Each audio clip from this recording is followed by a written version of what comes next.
బన్నీ గారిని police station తీసుకెళ్తున్న సందర్భంలో చిరంజీవి గారు వస్తారు అని అనేసి సడన్ గా ఇన్ఫర్మేషన్ అనేది వచ్చింది. అయితే మళ్ళీ ఎందుకని చిరంజీవి గారు ఆగిపోయి ఉంటారంటారు? దీనికి గల కారణం ఇప్పుడు ఏమైంటదంటారు? చిరంజీవి గారు అరెస్ట్ చేసేటప్పుడు రావటము, అరెస్ట్ అయినాక రావటము హర్షించదగిన విషయం ఏం కాదమ్మా. హ్మ్. ఎప్పుడు ఆయన హర్షించేవాళ్ళం అన్న అలాంటి వాళ్ళు నేను ఖచ్చితంగా ఇప్పుడు హర్షించను ఆయన వచ్చిన దానికి. హ్మ్. ఇప్పుడు నేను కంటి తుడుపు ఆయన ఎప్పుడు వచ్చి ఉండాలి? 4వ తారీఖు ఇది జరిగింది. హ్మ్. ఆ 4వ తారీఖు నుంచి 5వ తారీఖు నుంచి రోజు ఈయన అరెస్ట్ చేయాలి, అరెస్ట్ చేయాలి, అరెస్ట్ చేయాలి అన్ని రకాల పిఎఫ్డి పార్టీలు, కొన్ని సెటిల్మెంట్ గ్యాంగులు, ప్రెస్ అరెస్ట్ చేయాలి, అరెస్ట్ చేస్తారో చేయరా ఇలా మాట్లాడుతున్నారు కదా. అప్పుడు రావాలి. హ్మ్. 5వ తారీఖు నుంచి మొదట 6వ తారీఖు, 7వ తారీఖు, 8వ తారీఖు ఒక్క స్టేట్మెంట్ చిరంజీవి గారు బయటకు వచ్చి ఏంటి ఎట్లా అరెస్ట్ చేస్తారు, ఏమిటిది, ఆయన తప్పేంటి, అది మేనేజ్మెంట్ పోలీసులు తప్పు, హ్మ్. ఆర్టిస్టులు అన్నాక మేము రిలీజ్కి వెళ్తాం, ఆర్టిస్టులు అన్నాక థియేటర్కి వెళ్తాం, మా హక్కు అది. మేము థియేటర్కి వస్తే రక్షణ కల్పించాల్సింది మీరు, ప్రభుత్వం. ప్రభుత్వం మీద రక్షణ కల్పించమని అడగడం జరిగింది. అసలు అడగక్కర్లా పోలీసులు. హ్మ్. పోలీసు మీ బాధ్యత ఏంటి? ఎక్కడన్నా గుమిగూడి ప్రజలు కొంచెం కోలాహలంగా ఉందంటే ఆటోమేటిక్గా మీరు వెళ్ళాలి. మీ పెట్రోలింగ్ వ్యాన్లు ఎందుకు ఇచ్చారు? స్టేషన్లో ఉండగా పెట్రోలింగ్ వ్యాన్లు ఎందుకు ఇచ్చారు? పెట్రోలింగ్ పోలీసులు ఎందుకు పెట్టారు? ఇందుకే. ఎక్కడైనా ఏమన్నా జరుగుతుందో, ఏమన్నా గొడవలు జరుగుతుందో, ఎక్కడైనా జనాలకు గుమిగూడి ఏమైనా ధర్నాలు చేస్తున్నారా అవన్నీ చూసుకుంటానికే కదా. మీ హ్మ్. బాధ్యత. ఇక్కడ సంజయ్ థియేటర్లో సెంటర్ ఆఫ్ ది సిటీలో ఉంది. హ్మ్. అది ఎక్కడో ఊరవుతూ ఉంటే మేము అంత దూరం చూడలేకపోయేవాళ్ళం. సెంట్రల్ సిటీలో ఉంది. అక్కడ జనాలు గుమిగూడి ఎంతుంటే మీరు పోలీసులు కళ్ళప్పకి చూస్తారా? వచ్చేసి ఏంటిది దాని సత్తా చూస్తారా? హ్మ్. సో పోలీసు వైఫల్యం బీభత్సంగా కనపడతాది. హ్మ్. దాన్ని కవర్ చేసుకోవటం కోసమని ఒక సెలబ్రిటీని అరెస్ట్ చేస్తే ఆహా! పోలీసులు ఈ ప్రభుత్వం ఎంత సిన్సియర్‌గా ఉంది. సెలబ్రిటీ అయినా చూడకుండా హ్మ్. అరెస్ట్ చేసేసింది. చాలా సిన్సియర్‌గా ఉంది. ప్రభుత్వం ఒక గొప్ప పేరు తెచ్చుకోవడానికి ఆడిన నాటకం తప్పితే ఇంకోటి ఏం హ్మ్. లేదు. అండ్ ఇంకోటొచ్చేసి మరి పోలీసులది తప్పిదమైనప్పుడు కళ్ళకి కనిపించినట్టు మనకు పూర్తిగా తెలుస్తుంది ఈ విషయం అంతా కూడా. మరి ఇంత జరుగుతున్నప్పటికీ కూడా పోలీసుల్ని ఎందుకని ఎవరు ఏమనట్లేదంటారు? అంటే ఇక్కడ బన్నీ గారిని నిందించడానికి ప్రతి ఒక్కరు కూడా ప్రయత్నిస్తున్నట్టు ప్రతి ఒక్కరికి అర్థమవుతుంది.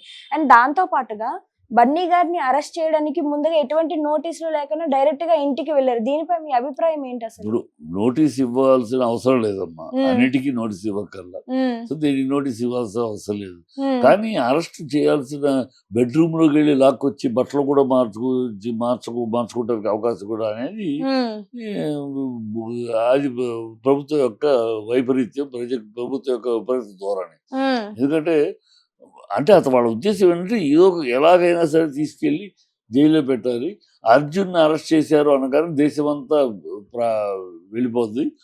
దేశమంతా వెళ్తే ఎవరో సీఎం అంటే రేవంత్ రెడ్డి. ఈ రేవంత్ రెడ్డికి ఈ పాపులారిటీ దక్కుద్ది. హ్మ్. ఈ పాపులారిటీ కోసమని దేశమంతా తన పేరు తెలియాలి కనుక అందుకు తీసుకున్న హ్మ్. దౌర్భాగ్యత ఇంకేమీ లేదు. ఆ! అండ్ ఇంకోటొచ్చేసి మరి ఆయన్ని ఎలా తీసుకువెళ్లారో లేదో వెంటనే చెంచల్గూడ జైలుకి తరలించడము, మళ్ళీ వెంటనే మనకి 14 రోజులు రిమాండ్‌లో ఉండబోతున్నారంటూ కొన్ని వాడు వార్తలొచ్చినియి. తొందరపడదేమో ఎలాగ ఆ! సాటర్డే ఆ రోజు ఫ్రైడే కనుక ఇవాళ జైల్లో చేస్తే వీళ్ళు కోర్టుకి వెళ్ళడానికి సాటర్డే, సండే కోర్టు లేదు. హ్మ్. సరే మండేకి వెళ్తారు. ఇలాగే 2, 3 రోజులే ఉంటాడు. మండే వెళ్ళాక వచ్చినా కూడా. హ్మ్. అది వాళ్ళ ప్రాంతం. అది కాకపోతే వీళ్ళు దాన్ని బ్రేక్ చేశారు. హ్మ్. ఇమ్మీడియేట్‌గా సాయంకాలం లోపు కాకపోతే టైమింగ్ టెక్నికల్‌గా జడ్జి గారు తీర్పు ఇచ్చిన తర్వాత హ్మ్. జడ్జి గారు టేబుల్ నుంచి కిందకి దిగాలి. హ్మ్. అక్కడే పైన ఉంటాయి. ఇంకా మిగతా ఆయన డ్యూటీ ఉంటుంది కదా 5 గంటల దాకా. ఈ హ్మ్. కేసు జడ్జిమెంట్ ఇచ్చేసారు. వాళ్ళది రాసుకుని షార్ట్ హ్యాండ్‌లో రాసుకుంటారు ఇస్తున్నప్పుడు. దాన్ని టైప్ చేసి రెడీ చేసి టేబుల్ మీద పెడతారు. అదెప్పుడు ఈ జడ్జి టేబుల్ నుంచి దిగినాక. హ్మ్. అదెప్పుడు 5కి దిగుతాడు ఆయన. సో హ్మ్. 4కి తీర్పిచ్చాడు. 5కి దిగుతాడు. దిగినాక ఆయన రూమ్‌కెళ్ళాలి. ఆయన సంతకం పెట్టాలి. అది టైప్ చేసాక స్టాంప్ వేసి సంతకం పెడతారు. ఆ తర్వాత ఇది జైలుకి రావాలి. అది హ్మ్. వస్తే రిలీజ్ చేస్తారు. అది 6 దాటితే జైలు రూల్స్ ప్రకారం 6 తర్వాత బయటికి వదలకూడదు. అవును. 6 తర్వాత లోపలికి తీసుకురావచ్చు కానీ బయటికి తీసుకెళ్ళకూడదు. హ్మ్. సో 6 దాటేస్తది. సో జైల్లో మర్నాడు శనివారం ఉంటదా అని ఎక్స్‌పెక్ట్ చేసుకున్నారు. హ్మ్. దాన్ని బ్రేక్ చేశారు. జడ్జిమెంట్ వచ్చినా కూడా ఆ టెక్నికల్‌గా వాళ్ళకి ఉపయోగపడింది. హ్మ్. అలాగే లేట్ అయింది. ఆ జడ్జిమెంట్ కాపీ రావడం లేట్ అయింది. పొద్దున్నే దాకా ఉండాల్సొచ్చింది. హ్మ్. పొద్దున్న దాకా ఉండి ఉదయాన్నే 7 గంటలకి మనకు బయటకొచ్చిన బయటకొచ్చారు దృశ్యాలైతే ఫస్ట్ ఆఫ్ మనం ఆల్. అందరము చూసాము. అలాగే దాంతో పాటు బన్నీ గారు ప్రెస్ మీట్ కూడా పెట్టారు. అయితే మరి ముఖ్యంగా ఇప్పుడు ఎక్కువగా వినిపిస్తున్న వార్తలేంటే అప్పట్లో బన్నీ గారు వైసీపీ వాళ్ళకి మద్దతు తెలుపుతూ ప్రచారానికి వెళ్ళారు. కాబట్టి ఇప్పుడు బన్నీ గారి వెనకాతల వైసీపీ పార్టీ వాళ్ళు ఎవరైతే ఉన్నారో వాళ్ళంతా కూడా మద్దతు తెలిపిస్తున్నారు. ఈవెన్ జగన్‌తో సహా అని అనేసి అన్నారు. దానికి తోడు పొద్దున్న జగన్ గారు పెట్టిన ఈ ట్విట్టర్‌లో పోస్ట్ ఏదైతే ఉందో అది ఇంకా ఇది నిజమే అనడానికి బలం చేకూర్చేటట్టు ఏం ఉంది. తప్పేంటి? హ్మ్. నాకు అర్థం కావట్లేదు. తప్పేంటి? పవన్‌కి అల్లు అర్జున్‌కి ఆయన ఫ్రెండ్ ప్రాణమిత్రుడు వైసీపీలో ఉన్నాడు. హ్మ్. వైసీపీకి మద్దతుగాను వైసీపీ వీళ్ళకి మద్దతు ఏంటి తప్పేంటి? రాజద్రోహమా? దేశద్రోహమా ఇదేమన్నా? హ్మ్. వాళ్ళు మద్దతు ఇచ్చారు. ఏంటి టీడీపీకి మద్దతుగా ఎంతోమంది ఇస్తారు. అలాగే వైసీపీకి ఇతను మద్దతు ఇచ్చాడు. వైసీపీ ఇతనికి మద్దతు ఇచ్చింది. హ్మ్. టీడీపీ ఎంతమంది ఆర్టిస్టులకు మద్దతు ఇవ్వట్లా? హ్మ్. వాళ్ళు మద్దతు ఇచ్చేదేమో గొప్పను, ఇతరులు మద్దతు ఇస్తే నేరమా? హ్మ్. ఇచ్చాడు ఏంటంట? ఏంటని? హ్మ్. ఆయన వైసీపీ వాళ్ళు అర్జున్‌కి సపోర్ట్‌గా నిలబడ్డారు. ఏంటి? హ్మ్. అయితే ఏంటది? మాజీ సీఎం జగన్‌మోహన్ రెడ్డి గారే ఈ బెయిల్ ఇప్పించారు అన్న వార్తలు స్ప్రెడ్ అవుతున్నాయి. ఇది వాస్తవం అంటారా అయితే? ఇది వాస్తవం కాదు. యాక్చువల్‌గా నిరంజన్ రెడ్డి లాయర్, హ్మ్. లాయర్ బ్రహ్మాండంగా వాదించి తీసుకొచ్చాడు. హ్మ్. తర్వాత ఆయన జగన్ కేసులు కూడా ఆయనే వాదించాడు కనుక జగన్ చేశాడని పిచ్చివాగుడు. ఓహ్! జగనే చేశాడమ్మా. ఏంటి? హ్మ్. ఏంటంట జగనే చేశాడు బెయిల్ ఇప్పించాడు. ఏంటి? హ్మ్. ఏదో ఆయన దేశద్రోహం పని అది కాదుగా. ఈ పిచ్చవాగుడు చేశాడు. హ్మ్. ఆర్గ్యుమెంట్ చేయలేదు అంటారా చేశాడయ్యా. ఆయన దగ్గరుండి బెయిల్ వాళ్ళ ఆయన్ని పంపించి తెప్పించాడు. ఏం నష్టం? ఏంటి తప్పు? రాజద్రోహమా? హ్మ్. ప్రో తెలుగోడికి ద్రోహమా అది? హ్మ్. ఏం పిచ్చి వాగుడు పిచ్చి ఎదిరి ప్రశ్నిస్తే సమాధానం ఉండదు వీళ్ళ దగ్గర. ఈ హ్మ్. గాలి వాగుడు వాగుతూ ఉంటారు అంతే. హ్మ్. అయితే ఇప్పుడు బన్నీ గారికి ఇచ్చింది పూర్తి బెయిల్ అయితే కాదు. మధ్యంతర బెయిల్ ఇచ్చారు కాబట్టి మళ్ళీ ఏమైనా కోర్టుకి వెళ్ళే అవకాశాలు ఉన్నాయంటారా? వీళ్ళు చార్జ్ షీట్ ఏస్తారమ్మా. ఆ!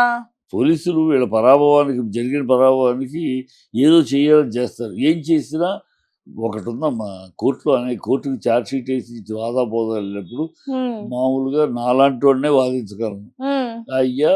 ఎలా ఈ సెలబ్రిటీ శిక్షార్హుడవుతాడు? సో, రాజమండ్రి పుష్కరాల్లో 36 హ్మ్. మంది చనిపోయారు. అవును. చనిపోతే మరి దానికి అప్పటి ముఖ్యమంత్రి చంద్రబాబు బాధ్యుడవుతాడా? హ్మ్. చంద్రబాబుని అరెస్ట్ చేశారా ఆ రోజు? ఆ హ్మ్. డైరెక్టర్‌ని అరెస్ట్ చేశారా? చేయలేదుగా. షూటింగ్ చేయటం చంద్రబాబు పర్మిషన్ మీద, చంద్రబాబు ఇన్విటేషన్ మీద వాళ్ళు షూటింగ్ చేస్తున్నారు. ఆ షూటింగ్ జరుగుతుందని జనాలు ఎగబడ్డారు. హ్మ్. దాంట్లో తొక్కిసలాడైంది. కనుక ఎవరు బాధ్యులు అనాలప్పుడు? చంద్రబాబు పర్మిషన్ ఇచ్చిన చంద్రబాబు, షూటింగ్ చేయాలని నిర్ణయించుకున్న చంద్రబాబు, దాన్ని షూట్ చేస్తున్న డైరెక్టరు. వీళ్ళు హ్మ్. కదా! మరి ఆ రోజు వాళ్ళని అరెస్ట్ చేయలేదుగా. హ్మ్. వాళ్ళేమన్నారు?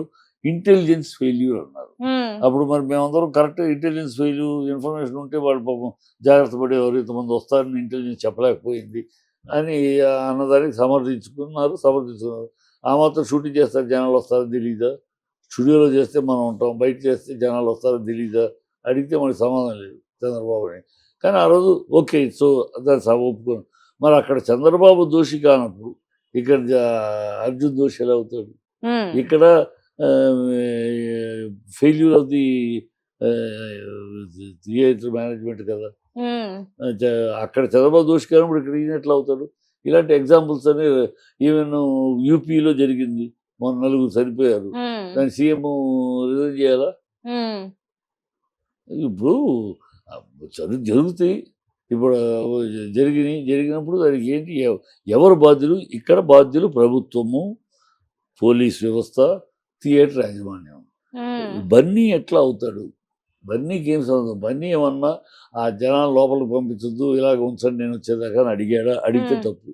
నేనొచ్చేదాకా టికెట్లు ఉన్నవాళ్ళని లోపలికి పంపించకుండా బయట ఉంచండి, జనాలు ఉండనివ్వండి అని అన్నాడనుకోండి బన్నీ తప్పు. బన్నీ అనలేదుగా. ఆ థియేటర్ తీసుకున్న నిర్ణయం. బన్నీ వచ్చేదాకా ఉంచాలి వాళ్ళని లోపలికి పంపించకుండా అని. సో, హ్మ్. థియేటర్ తప్పు. పోలీసులు రాకపోవడం పోలీసులు తప్పు. వాళ్ళు 3 రోజుల క్రితం వస్తే ఒక రోజు ముందే తెలిసిందనే మాట అబద్ధం. ఆ హ్మ్. అబద్ధం చెప్పడం తప్పు. ప్రభుత్వం అసలు పర్మిషన్ ఇవ్వడం తప్పు. హ్మ్. సో, వీళ్ళు ముగ్గురు బాధ్యులు. వీళ్ళు అయితే ముగ్గురు ఇప్పుడు గనక ఈ కేస్‌ని మళ్ళీ వాళ్ళు తీసుకొని ఇది నిజాయితీగా దీన్ని ఒక కొలిక్కి తీసుకురావాలి అంటే ఇప్పుడు అసలు ఎవరు అర్హులు ఈ కేస్ పరంగా జైల్లోకి వెళ్ళడానికి? వాళ్ళు ఆల్రెడీ థియేటర్ మేనేజ్మెంట్ ఇద్దరిని అవును. వాళ్ళని ఆల్రెడీ తీసుకెళ్లారు. అరెస్ట్ చేశారు. ఈ బ లీగల్‌గా ఎవరు అంటే ప్రభుత్వం అంటే రేవంత్ రెడ్డి అరెస్ట్ చేయాలి, రేవంత్ రెడ్డి సీఎంగా నియమించిన సోనియా గాంధీని అరెస్ట్ చేయాలి, పార్టీ అధ్యక్షులుగా ఆవిడ అరెస్ట్ ఇలా చెప్పుకుంటూ పోతే ఈ గ్యాంగ్ అంతా అరెస్ట్ చేయాలి. కనుక అది కాదు, వాళ్ళు తప్పు చేశారు, ఆ తప్పు ఇప్పటికైనా సరిదిద్దుకోవాలి.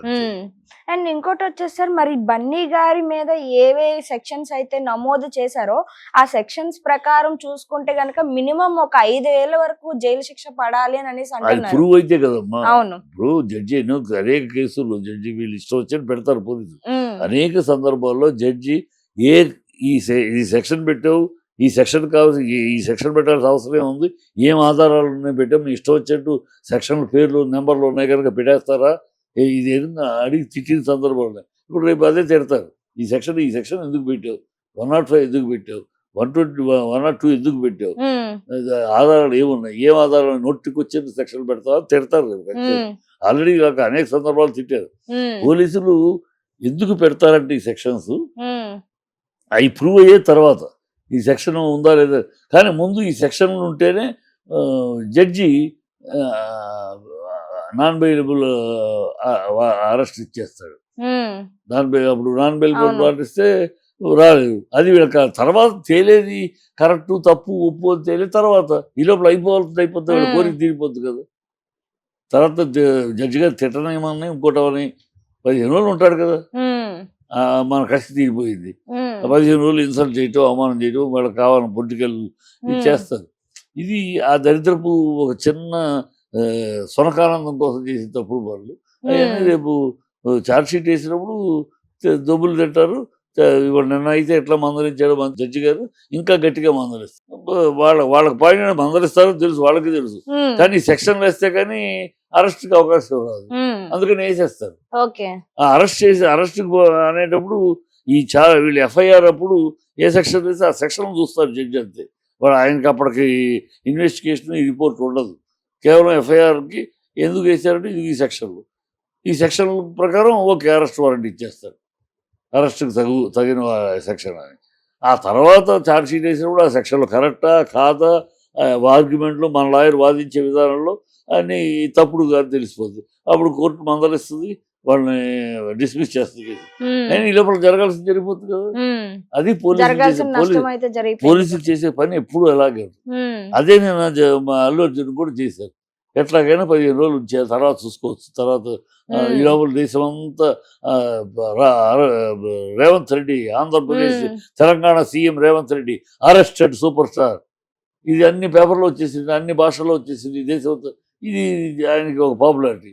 అది నిన్న సాయంకాలానికి ఎప్పుడైతే బెయిల్ ఇచ్చారో జీరో అయిపోయాడు రేవంత్ రెడ్డి, ఒక జోకర్ అయిపోయాడు అన్న. ఒక సీఎం, ఈ తెలంగాణ సీఎం అరెస్ట్ చేయించటము, మళ్ళీ సాయంకాలంలోపు కోర్టులో చివాట్లు తిని మొత్తం జోకర్ అయిపోయాడు. ఆయన హీరో అవుదాం అనుకున్నాడు, జోకర్ అయ్యాడు. అయితే ఈ లెక్కన చూసుకుంటే మళ్ళీ సోమవారం ఏమైనా దీనికోసం కోర్టుకు వెళ్ళే అవకాశాలు ఉన్నాయి అంటారా? వాళ్ళు సోమవారం 90 days టైం ఉంటుందమ్మా. ఎఫ్ఐఆర్ వేసినాక 90 days టైం ఉంటుంది. 90 రోజుల్లో వాళ్ళు ఛార్జ్ షీట్ వేయాలి. వాళ్ళు ఎప్పుడు వేస్తారు ఎంత వాళ్ళ ఇష్టం. వాళ్ళు 1 రోజులు వేయచ్చు, ఆ 90వ రోజు కూడా వేయచ్చు, చివరి రోజు వేయచ్చు. ఛార్జ్ షీట్ వేసినాక అప్పుడు మళ్ళీ కోర్టు పిలుస్తుంది, కోర్టు నోటీస్ పంపిస్తుంది. దాని మీద వాదోపవాదాలు, క్రాస్ ఎగ్జామినేషన్ అన్నీ ఉంటాయి. అప్పటికి చాలా సమయం ఉంది. వీళ్ళు ఎంత తొందరగా వీళ్ళు మళ్ళీ ఏదైనా రావాలి, వీళ్ళు డైవర్షన్ చేయడానికి. ఇవన్నీ నిన్న రైతు చేతికి బేడీలేసి తీసుకెళ్లారు కనుక ప్రజలు ఆగ్రహంతో ఊగిపోయారు కనుక రైతు చేతికి బేడీలేస్తారా ఏం ప్రభుత్వం అని తిడుతున్నారు కదా, దాని నుంచి డైవర్ట్ చేయడానికి ఇచ్చేసారు. రేపు అలాంటిది ఏదో ఇంకో తప్పు చేస్తారు, జైలు వ్యవసాయం జైలు రైతుకు సంఖ్యలు వేసినట్టు ఇంకేదో తప్పు చేస్తారు.